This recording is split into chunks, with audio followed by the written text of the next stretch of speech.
10 बजे 10 रिपोर्ट की शुरुआत कर रहे हैं और आपको सीधे लिए चल रहे हैं संसद भवन। संसद के नए सत्र में कितना कुछ बदल गया है।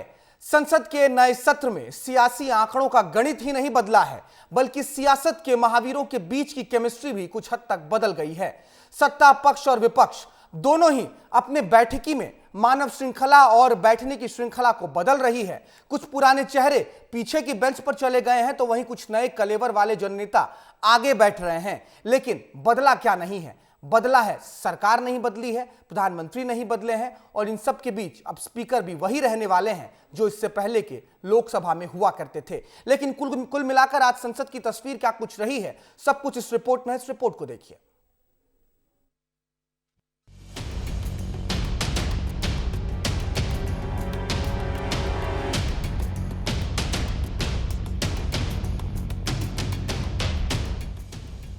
छब्बीस जून बुधवार को 18वीं लोकसभा ने अपना स्पीकर चुन लिया। ओम बिरला को लगातार दूसरी बार लोकसभा अध्यक्ष चुना गया।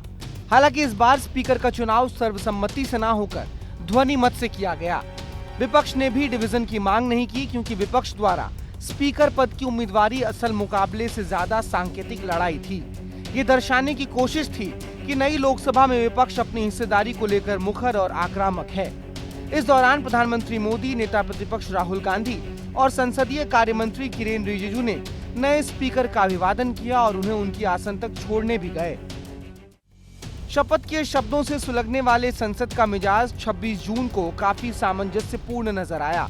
नेता प्रतिपक्ष बने राहुल गांधी भी टी शर्ट के बजाय सफेद कुर्ते में संसद पहुंचे और प्रधानमंत्री से हाथ मिलाते उनकी तस्वीर से लेकर लोकसभा अध्यक्ष को शुभकामना देते उनके वक्तव्य ने भी खूब सुर्खियां बटोरी।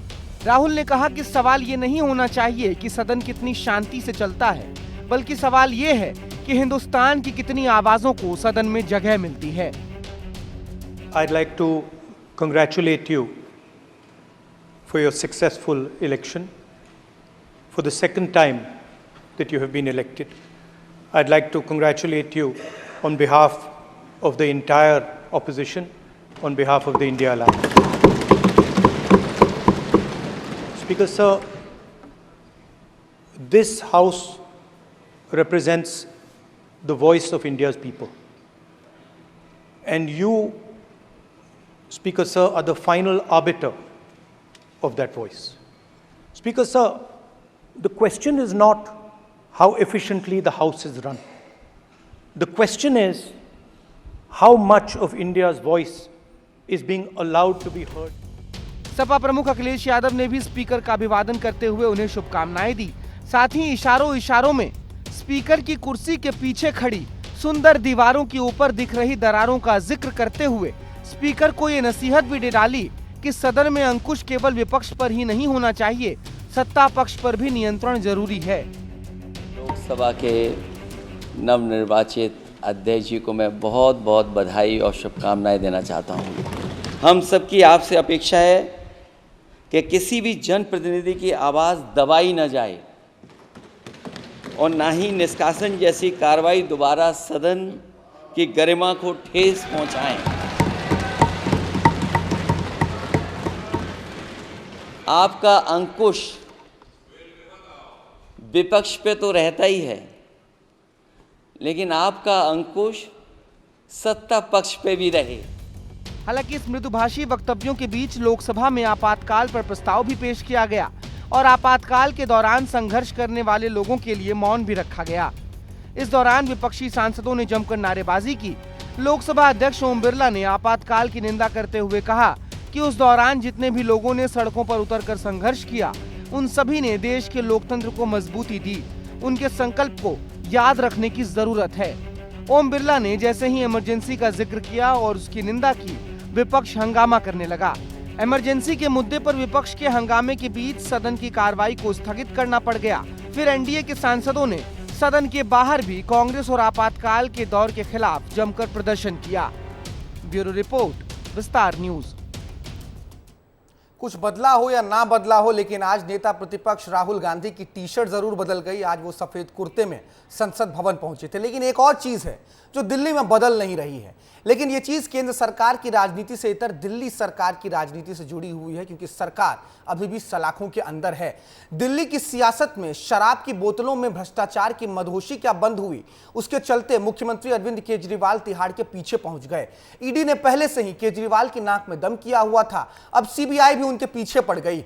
बुधवार सुबह सीबीआई ने शराब नीति केस में भ्रष्टाचार के आरोपों को लेकर उनको गिरफ्तार किया। फिर सीबीआई ने उन्हें ट्रायल कोर्ट में पेश कर 5 दिन की कस्टडी की मांग की और कोर्ट ने अब उनको 3 दिन के रिमांड पर भेज दिया है। पूरी खबर क्या है उसको इस रिपोर्ट में देखिए।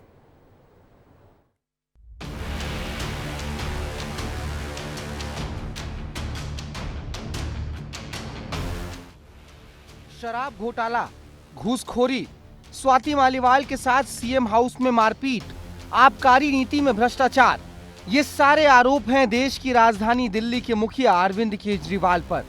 आसमान से गिरे खजूर में अटके, ये कहावत तो आपने सुनी होगी और भारत की राजनीति में ये कहावत अरविंद केजरीवाल पर बिल्कुल फिट बैठती है। ईडी ने पहले से ही केजरीवाल की नाक में दम किया हुआ था और अब सीबीआई भी उनके पीछे दौड़ पड़ी है। बुधवार सुबह सीबीआई ने अरविंद केजरीवाल को शराब नीति केस में भ्रष्टाचार के आरोप को लेकर गिरफ्तार कर लिया। इसके बाद सीबीआई ने उन्हें ट्रायल कोर्ट में पेश कर 5 दिन की कस्टडी की मांग कर दी।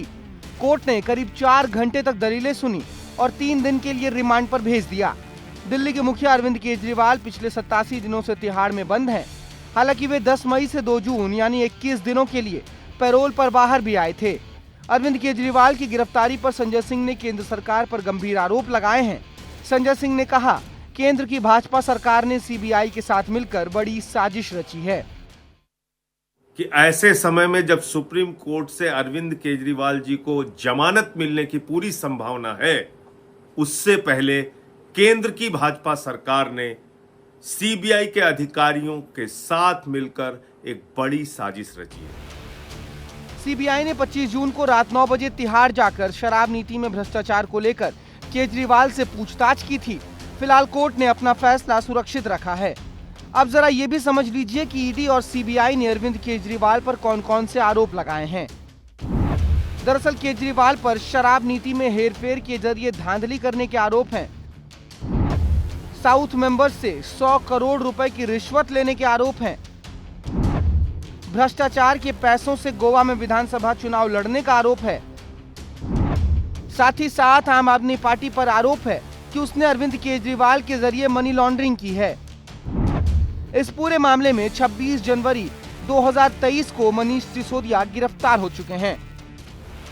केजरीवाल के ऊपर शराब नीति का साया ऐसा पड़ा है कि वो जेल के बाहर ही नहीं आ पा रहे हैं और अब 26 जून को ईडी के मनी लॉन्ड्रिंग केस में सुनवाई है। हाई कोर्ट ने फिलहाल अरविंद केजरीवाल की जमानत पर रोक लगाई हुई है।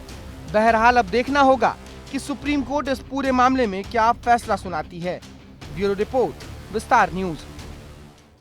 तो दिल्ली की सियासत अभी भी सलाखों के बाहर और अंदर से ही घूम रही है, लेकिन इसके उलट शिक्षा कितनी जरूरी होती है ये सबको पता है। बहरहाल ये भी बात तय है कि यही सियासत शिक्षा की स्थिति को भी तय करती है।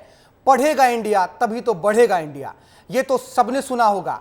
लेकिन जब सिस्टम ही जर्जर हो जाए तो फिर कैसे पढ़ेगा इंडिया और कैसे बढ़ेगा इंडिया? पूरी खबर क्या है और हम ये बात क्यों कह रहे हैं, इस रिपोर्ट को देखकर आप समझ जाएंगे। छत्तीसगढ़ में आज से शाला प्रवेश उत्सव मनाया गया। लंबी छुट्टियों के बाद स्कूल फिर से खुल गए। शैक्षणिक सत्र शुरू होने की आहट के साथ ही स्कूल परिसर की साफ सफाई, रंग पुताई और प्रवेश उत्सव के शानदार आयोजन की तैयारी हो रही है। लेकिन साल भर पहले से मुख्यमंत्री स्कूल जतन योजना के तहत जिले के 281 स्कूलों की मरम्मत और अतिरिक्त कक्ष का काम आज तक पूरा नहीं हो पाया। आलम यह है कि आज भी कई स्कूलों की हालत जर्जर है। कहीं पूरी छत गायब है तो कहीं दीवारों में बड़े बड़े क्रैक हैं। तो ऐसे में कैसे बच्चे अपना भविष्य कर सकेंगे? ये 17 जून के आसपास। अच्छा, अभी सप्ताह भर पहले। तो अभी तक कंप्लीट कैसे नहीं पूरा हुआ है? ठेकेदार की लापरवाही की वजह से नहीं हुआ है। वो टेंडर लिया हुआ है, काम चालू नहीं किया, स्कूल का समय हो गया है।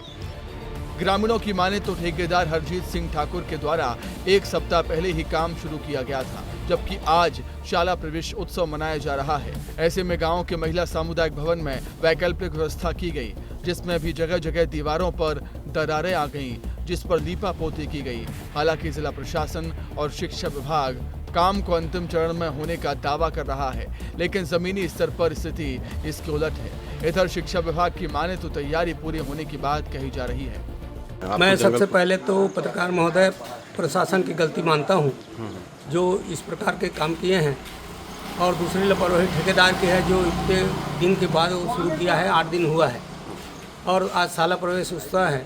इसके लिए तो मैं सबसे पहले प्रशासन की ही गलती मानूंगा, उन्हीं की जवाबदारी है। वैसे तो सरकार नौनिहालों के लिए कई योजनाएं चला रही है, लेकिन कागजों पर, क्योंकि इसकी जमीनी हकीकत तो इसके परे है।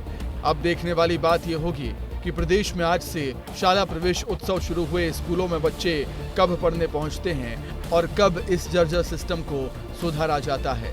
विस्तार न्यूज के लिए खैरागढ़ से विपिन भांडेकर की रिपोर्ट। मध्य प्रदेश का उज्जैन और उज्जैन का महाकाल मंदिर इस पूरे विश्व में, इस पूरे देश भर में प्रसिद्ध है।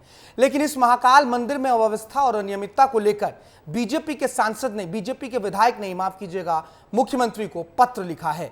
उन्होंने क्या कुछ जिक्र किया है महाकाल मंदिर में अनियमितता को लेकर, सब कुछ इस रिपोर्ट में। इस रिपोर्ट को देखिए। बीजेपी के घटिया विधानसभा क्षेत्र से विधायक सतीश मालवीय ने उज्जैन में हो रही अनियमितताओं को लेकर सवाल उठाए हैं। सतीश मालवीय बीजेपी से विधायक हैं और उन्होंने सूबे के मुख्यमंत्री डॉक्टर मोहन यादव को पत्र लिखकर श्रद्धालुओं के साथ हो रही ठगी और अभद्रता को लेकर सवाल खड़े किए हैं। सतीश मालवीय ने अपने पत्र में सीएम से इन सभी मामलों में जल्द से जल्द उचित कदम उठाने की मांग की है। सतीश मालवीय ने कहा कि सरकार जल्द से जल्द महाकाल मंदिर की दर्शन व्यवस्थाओं को ठीक करे। सतीश मालवीय ने कड़े लहजे में उज्जैन के महाकाल मंदिर में हो रही धोखाधड़ी को लेकर भी सवाल पूछे हैं। अगर हमारे यहाँ का संदेश अगर श्रद्धालुओं के माध्यम से देश में ठीक नहीं जाए, तो मैंने उनका ध्यान आकर्षित करने के लिए एक निवेदन स्वरूप एक पत्र भेजा है कि दर्शन व्यवस्थाओं में थोड़ा हस्तक्षेप करके अधिकारियों को निर्देशित करके सुव्यवस्थित व्यवस्था बनाई जाए, ताकि हमारे यहाँ से जो भी श्रद्धालु आए हंसी खुशी अच्छे भाव के साथ अपने प्रदेश में, अपने देश में जाके यहाँ की बात रखें। कभी भस्म आरती के नाम से तो कभी शीघ्र दर्शन के नाम पर श्रद्धालुओं को ठगी का शिकार होना पड़ता है। कभी मंदिर के कर्मचारियों द्वारा श्रद्धालुओं के साथ गाली गलौज और मारपीट की घटनाओं को भी अंजाम दिया जाता है। ऐसे कई गंभीर आरोप सतीश मालवीय ने मंदिर कर्मचारियों पर लगाए हैं, जिसके बचाव में मंदिर प्रशासक मुडाल मीना ने भी सफाई दी है। इस प्रकार से सिक्योरिटी टीम को दुरुस्त करने की कार्रवाई है और ये मैटर्स अभी बड़े हैं, क्योंकि कार्रवाई भी लगातार इनमें आ रही है, तो लोग आगे आके शिकायत भी कर रहे हैं और जितनी भी शिकायतें आ रही हैं सब पे ठोस कदम उठाए जा रहे हैं और एफआईआर से लेके संबंधित कर्मचारी को बर्खास्त करने तक कार्रवाई हम लोग कर रहे हैं। हम लोग जो सिक्योरिटी फर्म है उस पे लगातार उनकी टीम के द्वारा अगर लापरवाही करी जाती है तो उस पे पेनल्टी भी एग्रीमेंट के मुताबिक लगा रहे हैं। सतीश मालवीय के मंदिर के कर्मचारियों पर ऐसे गंभीर आरोप लगाने से अब मध्य प्रदेश में एक नए मामले ने तूल पकड़ लिया है। अब देखना होगा कि विधायक साहब के इस पत्र पर सरकार क्या कुछ एक्शन लेती है। ब्यूरो रिपोर्ट, विस्तार न्यूज।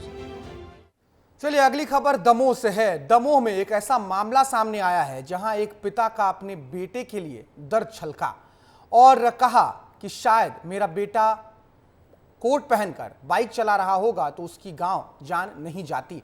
हेलमेट और कोट पहनने को लेकर पिता का अपने बेटे को लेकर एक दर्द छलका है और उसके ऊपर पूरी कहानी हमने एक रिपोर्ट में पिरोई है। इस रिपोर्ट को देखिए। रोजाना सड़क हादसों में हजारों लोगों की मौत होती है, जिनमें से कई मौत हेलमेट न पहनने की वजह से होती है, जिसको लेकर सरकार भी जागरूकता अभियान चलाती है। लेकिन फिर भी लोग बेपरवाह होकर बिना हेलमेट के सड़कों पर गाड़ियां चलाते हैं, हादसे का शिकार होते हैं। ऐसा ही एक मामला मध्य प्रदेश के दमोह से सामने आया है। एक पिता ने सड़क हादसे में अपने कलेजे के टुकड़े को खो दिया।